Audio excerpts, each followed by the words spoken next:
સંખેડા એપીએમસીનું સબયાર્ડ કલેડિયા ખાતે આવેલું છે અને આ સબયાર્ડમાં વિશાળ ગ્રાઉન્ડ છે। કલેડિયામાં 4 જેટલી કપાસની જીનો પણ આવેલી છે, જ્યારે 3 કપાસની જીનોમાં સીસીઆઈ દ્વારા કપાસની ખરીદી કરવામાં આવે છે, પરંતુ સીસીઆઈના એક જ અધિકારી કપાસની ખરીદી કરતા અલગ અલગ જીનોમાં જઈ અને ખરીદી કરે છે, ત્યારે ખેડૂતોને કપાસની જીનોમાં અધિકારીઓની રાહ જોઈ અને બેસી રહેવું પડે છે, જ્યારે આ જ અધિકારી નસવાડી ખાતે કપાસની જીનમાં સીસીઆઈ દ્વારા કરવામાં આવતી ખરીદીમાં મુખ્ય અધિકારી છે।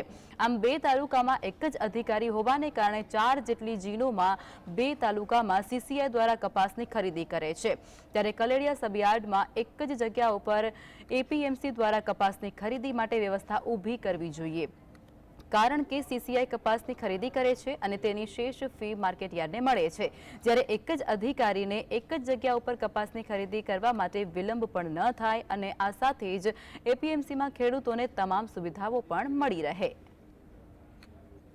છોટાઉદેપુર જિલ્લાના સંખેડા તાલુકાનું કલેડિયા ખાતે સબયાર્ડ આવેલું છે। આપ તસવીરોમાં જોઈ રહ્યા છો, આ સબયાર્ડ વર્ષો સુધી ધમધમતું રહ્યું, પરંતુ એપીએમસીના સત્તાવાળાઓ અને સીસીઆઈના અધિકારીઓ વચ્ચે તાલમેલ ના રહેતા આ જે સબયાર્ડ છે તેમાં સીસીઆઈ કપાસની ખરીદી શરૂ કરવા માટે આવતી નથી। સીસીઆઈ હાલ કપાસની ખરીદી કરે છે, પરંતુ સીધી કપાસની જીનોમાં ખરીદી કરે છે। ખેડૂતોને જીનની અંદર બોલાવવામાં આવે છે અને ત્યાં અલગ અલગ જીનની અંદર કપાસ ખરીદી કરવામાં આવે છે।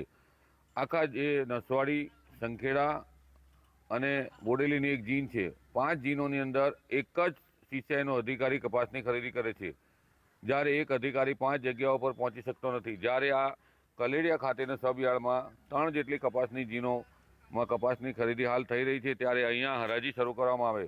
કપાસની જે ખરીદી અહીંયાથી સીસીઆઈ એક જ સાથે એક જ જગ્યા ઉપર કરે તો ખેડૂતોને સાચી ખબર પડે। હાલ તો અલગ અલગ જીનોમાં કપાસની ખરીદી કરવામાં આવતી હતી, ખેડૂતને સાચી ખબર પણ નથી પડતી, જ્યારે સીસીઆઈ પણ કંઈક અંશે અંદર ખાને બહારથી કપાસ ખરીદતી હોવાનું લાગી રહ્યું છે, કારણ કે માર્કેટ યાર્ડમાં કપાસની ખરીદી થાય તો સાચી હકીકતો બહાર આવી શકે। સીસીઆઈના અધિકારીઓ પણ પાછલા દરવાજે કંઈક કરી રહ્યા હોય એવું લાગી રહ્યું છે, કારણ કે જે ખેડૂતો છે તેઓને અહીંયા એપીએમસીમાં હરાજી માટે લાવવામાં નથી આવતા અને સીધા કપાસની જીનોમાં કપાસ ખરીદવામાં આવે છે। રફીક ધણીવાલા, GST।